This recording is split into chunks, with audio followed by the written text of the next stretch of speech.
네, 우리 주보 광고에서도 있었지만은 12월을 시작하면서 오늘부터 우리 가스펠 프로젝트 신약 1권을 이렇게 시작하게 됩니다. 우연히 신약 1권이 성탄에 관한 내용들이 이렇게 나오거든요. 그 성탄에 관한 내용들을 12월에 시작한다는 자체가 참 시적절한 하나님의 은혜가 아닌가라는 생각을 합니다. 오늘 우리가 보는 성경은 구약과 신약으로 나눠져 있죠. 신약의 첫 번째 책을 우리 마태복음이라고 합니다. 마태복음은 예수님을 믿던 유대 공동체를 위해서 쓰여졌다라고 합니다. 불안과 격동의 시기에 예수님을 따르던 유대인들은 예수님을 믿지 않던 다른 유대인의 반대에 부딪혀서 굉장히 힘들고 어려운 신앙생활을 하게 되었습니다. 그 시기에 예수님을 믿던 유대인들의 고민이 바로 무엇이었겠습니까? 생각해 보게 되면 많은 고민들이 있었겠지만 그 시기에 예수님을 믿던 유대인들의 고민은 가장 큰 고민이라는 것은 내가 믿는 이 고난 중에서도 불구하고 내가 믿는 그 예수님이 바로 어떤 분이신가에 대한 것들이고요. 또 그런 예수님을 믿는 우리는 누구인가라는 그런 정체성에 대한 고민이 가장 컸다라고 생각할 수 있습니다.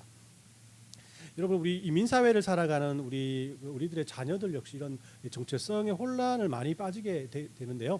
캐나다라는 나라에 살아가지만 부모님은 또 한국 부모님이시고 한국말을 하고 한국 음식을 먹고 한국 드라마를 보고 그죠? 또 한국식으로 교육을 하고 또 한국 문화를 아이들에게 권장을 하죠. 그러면 우리 아이들은 내가 이렇게 한국 사람인가 아니면 캐나다 사람인가 하는 그런 정체성에 빠질 수 있습니다. 이런 상황 속에서 이 캐나다는 참 좋은 나라인 것 같아요. 왜냐하면 이민을 통해서 세워진 대표적인 나라가 이 미국과 캐나다 아니겠습니까? 미국은 어떤 나라냐면은 미국으로 이민 온 사람들을 용광로에 넣어서 그죠? 미국이라는 용광로에 넣어서 어떤 나라에서 오든지 미국 사람으로 만들어서 미국인으로서 정체성을 가지고 살아가게끔 그런 정책들을 이렇게 많이 사용합니다. 하지만 이 캐나다는 이와 반대로 자신의 민족에 대한 정체성을 그대로 가지고 와서 모자이크처럼 하나가 되어 살자라고 그런 정책을 펴고 있어요. 자, 그래서 저와 같은 이민 1세대는 비록 언어와 문화의 장벽 때문에 고생을 하지만 우리 자녀들 세대는 한국인의 정체성을 가지고 캐나다 문화에 조화 있게 또 적응하며 살아가기를 우리는 원하고 있습니다. 자, 그래서 우리 아이들이 캐나다인으로 살기보다는 코리안 캐나다인으로서 살았으면 좋겠다. 이런 마음을 가지고 여러분 사셔도 된다라는 것이에요. 이렇게 아이들의 정체성을 보여줄 수 있는 많은 방법들이 있는데요. 요즘은 우리 K 문화가 워낙 발전했기 때문에 내가 아이들 친구들한테도 내가 한국 사람이야, 한국말 할 수 있어 이렇게 말을 해도 굉장히 이렇게 부담스럽지 않고 좀 이렇게 용기를 내서 말할 수 있는 그런 시대가 되었습니다. 그보다도 이렇게 근본적인 정체성을 고취시키기 위해서는요, 우리 한국어를 잊지 않게 하는 것이 참 중요한 것 같아요. 꾸준히 한글 학교도 보내고 그죠? 집에서 계속 한국어를 사용하는 것이 참 중요하다라는 생각을 합니다. 오늘도 한글 학교 광고를 냈지만요, 우리 주안의 교회가 이런 리치몬드 지역에 이런 하나님께서 우리에게 주시는 그런 은혜들을 한몫으로 해서 우리 아이들에게도 이렇게 예수를 믿는 한국 사람이면서 캐나다 사람 이런 그런 정체성을 가지고 아이들을 기를 수 있지 않나 이런 생각이 또 들기도 합니다. 그리고 다른 하나는요, 여러분 기회가 되시면 한국에 가서 족보책을 한번 보시길 바랍니다. 부모님 댁에 가면 족보책 하나씩 가지고 있지 않습니까, 그죠? 없습니까? 이게 찬장 같은 데 꺼내가지고 얘야 보여주면서 네가 몇 대선이다 이렇게 하면은 재밌잖아요, 그죠? 그래서 아이들 만약에 그런 기회가 있으면은 아이들에게 그런 족보책을 한번 보여주는 것도 좋은 것 같아요. 그 속에 있는 책 속에 자기 이름이 있고 자기 아버지의 이름이 있고 자기 어머니의 이름이 있는 모습들을 발견하면 내가 한국 사람이 맞구나라는 그런 정체성을 가지고 살아갈 수 있지 않나 이런 생각이 듭니다. 신약을 처음 여는 마태복음에 다른 것도 아닌 생뚱맞은 그 예수님의 족보를 소개하는 것도 이와 똑같은 의미를 가지고 있다라고 생각을 합니다. 족보를 만든다는 자체가 핏줄을 중요시 여긴다는 그런 의미를 가지고 있지 않습니까? 당시 초대교회 그리스도인들 특히나 이 유대인이면서 예수님을 믿던 성도들에게는 내가 믿는 예수님은 아브라함으로부터 시작하여 성경에서 하나님께서 약속하신 그 메시아였고 또 그분을 믿는 우리는 육체적으로나 영적으로나 구원받은 하나님의 자녀라는 사실을 먼저 확인하는 것이 그리스도인들의 가장 중요한 요소였다라는 것이에요. 자, 그래서 오늘은 이게 마태복음 1장 1절에서부터 17절까지 말씀에 나오는 예수님의 족보를 여러분들과 함께 나누고자 합니다. 이 마태복음에 나오는 예수님의 족보는 14대씩 세 그룹으로 이루어져 있거든요. 첫 번째 그룹은 아브라함에서부터 다윗 왕까지의 그런 그룹으로 14대를 이렇게 말하고 있고요. 또 두 번째 그룹은 다윗으로부터 시작해서 요시야 왕까지 그런 14대로 구성되어 있고요. 또 세 번째 그룹은 우리 바벨론 포로 시절에 끌려갔던 여고냐에서부터 시작해서 예수님까지의 이런 14대를 우리에게 말씀을 합니다. 우리는 이 각 부분에서 예수님을 어떻게 소개하고 있는지에 대해서 오늘 이 시간 한번 살펴볼 것이고요. 또 이것이 현대를 살아가는 우리들에게 어떤 의미인지에 대해서 우리 말씀을 나누어 보도록 하겠습니다. 첫 번째 그룹입니다. 첫 번째 그룹에서 예수님을 소개하는 것은 예수님은 세상에 복을 가져오는 아브라함의 자손이라는 그런 의미를 우리에게 강조하고 있습니다. 우리 아까 읽었던 말씀 중에 아브라함과 다윗의 자손 예수 그리스도의 계보라라고 마태복음 또 신약을 처음 열게 되죠. 성경은 예수님께서 아브라함의 자손이라고 먼저 못 받고 시작하고 있습니다. 여러분, 아브라함은 유대인들에게 약속의 조상으로 인식되는 그런 조상 아니겠습니까? 창세기에서는 이에 대해서 자세히 설명하고 있습니다. 아브라함은 이 갈대아 우르라는 지방에서 살아갔던 사람, 즉 수메르 지역이라고 하는데요. 지금으로 말하면 이라크 지역이라고 할 수 있습니다. 여기서 우상을 만드는 아버지 밑에서 자라났습니다. 그러나 하나님께서 아브라함을 찾아오셔서 갈대아 우르를 떠나 하나님께서 지시한 땅으로 가라라고 명령을 하셨고, 아브라함은 이 명령에 순종하여서 하나님께서 명하신 가나안 땅으로 가게 되는 것이죠. 하나님은 아브라함의 자손들에게 그 땅을 주어 큰 민족을 이루게 하실 것이고, 또한 그를 통해서 모든 민족에게 복을 주시겠다라고 그와 약속을 하셨습니다. 아브라함이 이 아들 이삭을 하나님께 바치려고 할 때 하나님께서 아브라함에게 하신 말씀을 살펴봅니다. 창세기 22장 17, 18절 말씀인데요. 우리 함께 읽어보도록 하겠습니다. 시작. 내가 내게 큰 복을 주고 내 씨가 크게 번성하여 하늘의 별과 같고 바다의 모래와 같게 하리니 내 씨가 그 대적의 성문을 차지하리라. 또 내 씨로 말미암아 천하 만민이 복을 받으리니 이는 내가 나의 말을 준행하였음이니라 하셨다 하니라라고 이 말씀을 합니다. 자, 이 말씀은 세상에 많고 많은 사람들 중에 하나님께서 아브라함을 택하시고 그의 자녀들을 별과 모래와 같이 하시겠다라고 말씀을 하고요. 또 성문을 차지하는 권세를 주시겠다 하시고, 이것으로 끝나는 것이 아니라 내 씨로 말미암아 천하 만민이 복을 받게 할 것이라는 그런 계약서와 같은 그런 말씀이라고 할 수 있습니다. 여기에서 우리가 눈여겨보아야 할 것은 내 씨로 천하 만민이 복을 받게 될 것이다라고 말씀하실 때 내 씨, 이 단어가 바로 아브라함의 자손으로 이 땅에 오실 예수님을 의미한다라는 것이에요. 그러나 이 약속은 아브라함과 그의 자녀들에 의해서 계속해서 전해지고 전파되었지만은 아브라함뿐만 아니라 그의 자녀들 역시 이 약속을 잊어버리며 살아갔고, 또 많은 사람들을 통해서 많은 어려움을 겪게 되는 그런 경우를 성경은 우리에게 말씀합니다. 하지만 하나님께서 많은 선지자를 통해서 장차 메시아가 이 땅에 오실 것이라는 그런 언약들을 계속해서 우리에게 말씀하고 있다는 것이에요. 마태는 구약에서 예언한 아브라함의 약속을 이루실 메시아가 예수님이시다라는 사실을 예수님의 족보를 통해 지금 설명하고 있다라는 것입니다. 자, 그러면 아브라함의 복이 그의 자손인 유대인에게만 해당되는 것이 아니라 우리와 같은 예수님을 믿는 사람에게도 해당되는 복된 소식이라는 사실을 우리는 어떻게 확인할 수 있을까라는 것이에요. 자, 그 좋은 증거 역시 우리가 오늘 읽은 족보 속에서 찾을 수 있다라는 것이에요. 첫 번째 그룹에 속한 이 족보 속의 이름을 보면 세 명의 여인이 나옵니다. 그의 이름은 다말과 라합과 룻이라는 사람이에요. 신기하게 이것들이 신기한 것이 바로 어떤 의미냐면요, 믿음의 조상인 아브라함의 아내 사라나 이삭의 아내 리브가나 야곱의 네 아내들, 이 사람들 역시 그 이스라엘 백성들에게는 참 중요한 그런 여성들 아니겠습니까? 그런데 그 여성들이 족보에 포함되었지 않다라는 것이죠. 오직 이 다말과 라합과 룻이라는 이 여인들만이 이렇게 첫 번째 그룹에 속한 그런 이름에 그 이름을 올리고 있다라는 사실입니다. 자, 이 여인들의 공통점은 모두가 이방 여인이었다라는 것이에요. 다말은 가나안 족속 사람이었고, 그죠? 또 시아버지 유다의 아들을 가진 그런 여인이었죠. 또 라합은 또 기생이었고요. 여리고 성을 살아가고 있는 그런 이방인이었습니다. 룻은 우리가 지난주에도 살펴보았던 것처럼 모압 사람이라고 성경은 우리에게 말하고 있는 거예요. 이렇게 당시에는 소외되었던 여인들과 특별히 이방 사람이었던 이 여인들이 메시아의 족보에 하나님의 복을 가져오는 축복의 통로에 속해 있다는 사실은 이 복된 약속이 유대인들에게만 해당되는 것이 아니라는 증거라고 할 수가 있습니다. 즉 하나님의 복은 원래부터 유대인들의 혈통으로만 만들어지는 것이 아니라 하나님의 의도대로 예수님을 믿는 저나 여러분들이나 어떤 비유대인들일지라도 모두에게 영향력을 미칠 수 있는 복음이 된다는 사실을 오늘 이 말씀을 통해서 우리가 확인할 수 있다는 것입니다.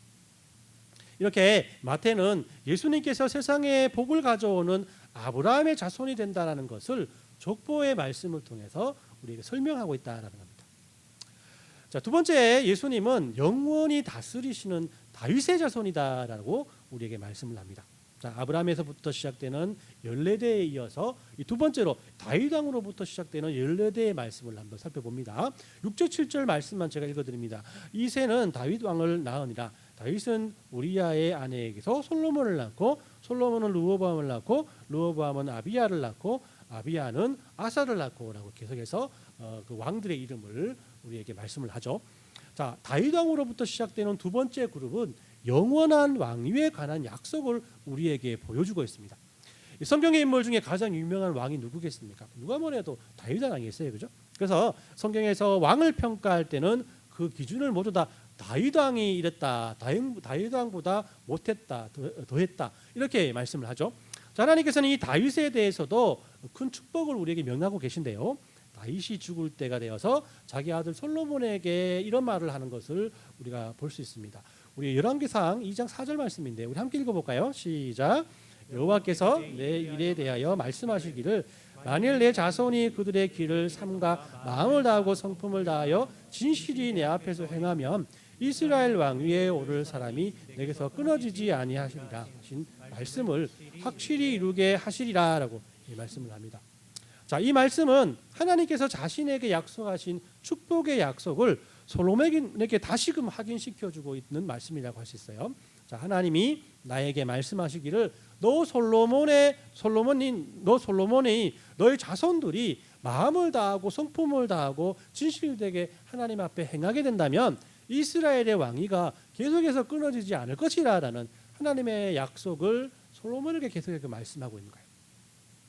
그러나 우리가 구약의 왕들의 역사를 살펴보면 알 수 있듯이 다윗과 같이 하나님의 말씀에 순종하며 진실되게 하나님을 섬기던 그런 왕들은 손에 꼽을 수 없습니다. 거의 대부분의 왕이 이 말씀에 순종하지 못하고 세상을 따라서 이방신을 섬기며 살아갔죠. 많은 왕들이 하나님의 약속을 저버렸음에도 불구하고 하나님께서는 다윗에게 이런 약속을 하신 이유가 무엇이겠습니까? 그리고 마태가 족보를 통해서 다윗 이후의 왕들에 대해서 계속해서 설명해 주고 있는 그런 이유가 무엇이겠습니까? 다윗에게 약속하신 하나님의 말씀에 순종하고 하나님만을 섬기며 이 세상을 통치할 완벽한 왕이 우리에게 필요하다. 그분이 바로 다윗의 자손으로 오신 예수님이다라는 거예요. 마태는 이렇게 예수님만이 하나님의 약속을 온전히 성취하여 영원히 끊어지지 않는 하나님께서 다스리는 왕으로서 이 땅에 오실 것을 이렇게 설명하고자 한 겁니다. 자, 그래서 이 신약 성경에서 이스라엘 백성들은 예수님을 다윗의 자손 예수여라고 이렇게 부르고 있지 않습니까? 이처럼 예수님께서 아브라함의 약속에 따라서 온 열방에게 복을 주실 분이 이 땅에 오셨습니다. 그리고 다윗의 왕위에 앉으셔서 영원한 나라를 세우시고 예수님 안에서 하나님의 자녀된 자녀들과 함께 왕노릇 할 것이라는 것을 우리에게 말씀하죠. 햇빛이 저에게 비춰서 여러분 광채가 나지 않습니까? 그죠? 감사합니다. 자, 우리 세 번째 말씀을 한번 살펴봅시다.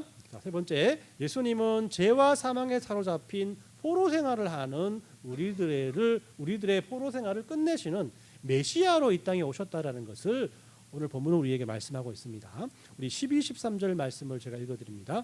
바벨론으로 사로잡혀간 후에 요고냐는 스알디엘을 낳고 스알디엘은 수르바벨을 낳고 수르바벨은 아비웃을 낳고 아비웃은 엘리야김을 낳고 엘리야김은 아소르를 낳고라고 해서 계속해서 그 이후에 바벨론 이후에 그런 그 조상들의 이름을 계속해서 나열하고 있습니다.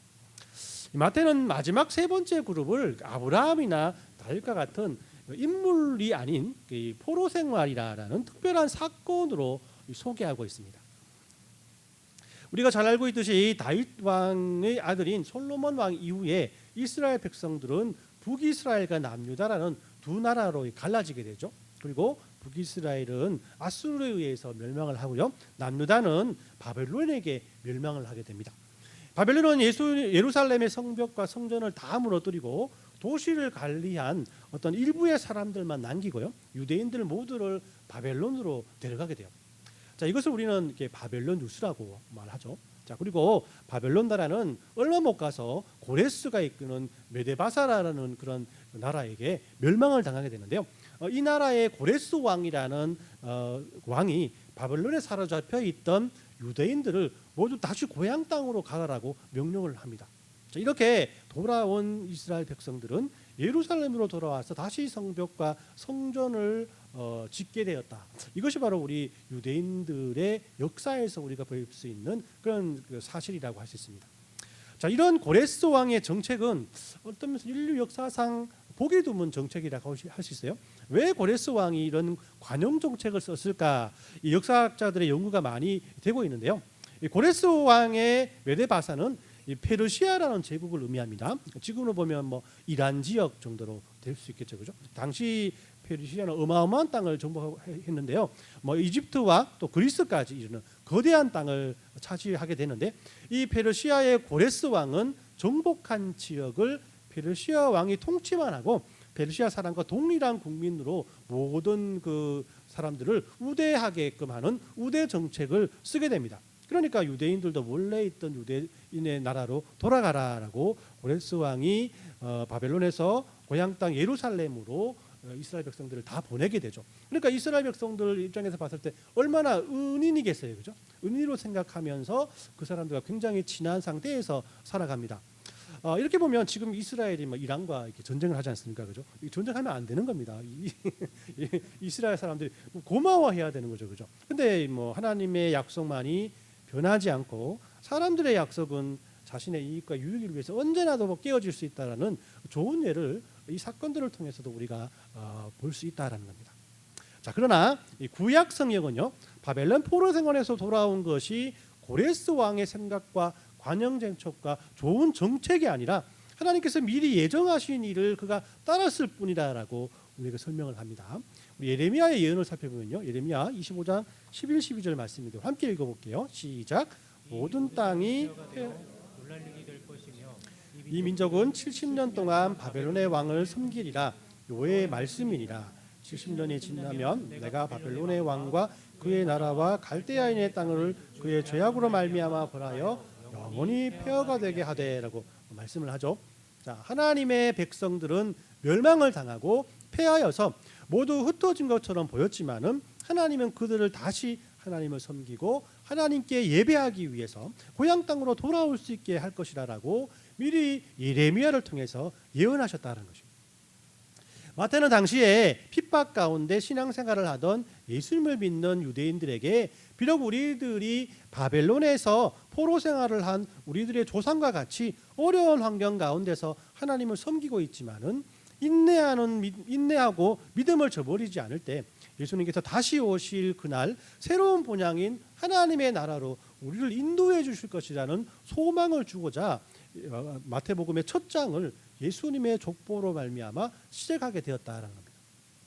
예수님이 이렇게 고집스럽고 또 불신과 죄로 말미암아 하나님께로부터 추방된 우리들을 구원하셔서 우리들의 본향인 천국으로 인도해 주실 분이라는 것입니다.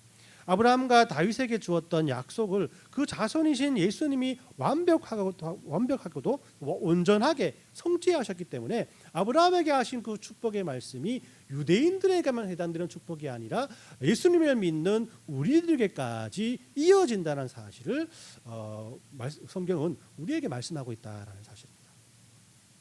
오늘 말씀을 정리합니다. 우리는 이 마태복음의 시작 부분에 있는 예수님의 족보를 통해서 예수님의 구원 계획이 어떻게 아브라함과 다윗을 거쳐서 예수님의 탄생에까지 이르게 되었는지에 대해서 살펴보았습니다. 마태복음을 쓴 마태는 당시 유대인들의 핍박과 로마인들의 핍박 가운데서 믿음의 성도들이 힘과 용기를 얻을 그 무언가를 찾고 있었고요. 그리고 예수님의 족보를 그들에게 보여주게 됩니다. 우리가 믿는 예수님의 시조는 아브라함이다. 유다 지파 아브라함의 42대 손이다라고 이 말씀을 하고 계십니다. 그 의미가 무엇이겠습니까? 아브라함과 이삭과 야곱으로 이어지는 하나님의 축복이 다윗왕으로 이어지고 다윗왕의 축복이 메시아인 예수님께로부터 이어졌기 때문에 예수님이 바로 전쟁이 없고 평화가 영원히 이어지는 나라를 통치하실 정말 믿음의 사람이요 메시아라는 사실을 믿는다는 것입니다. 이것이 전통적인 유대인들의 생각이었던 겁니다. 자, 우리가 알고 성경에 예언된 메시아가 아브라함의 42대 손이고 유다 지파의 사람이다. 그 유다 지파의 사람이요 아브라함의 42대 손이 바로 누구냐? 바로 예수님이시다. 우리가 믿고 있는 우리가 스승으로 모셨던 예수님이시다라는 거예요.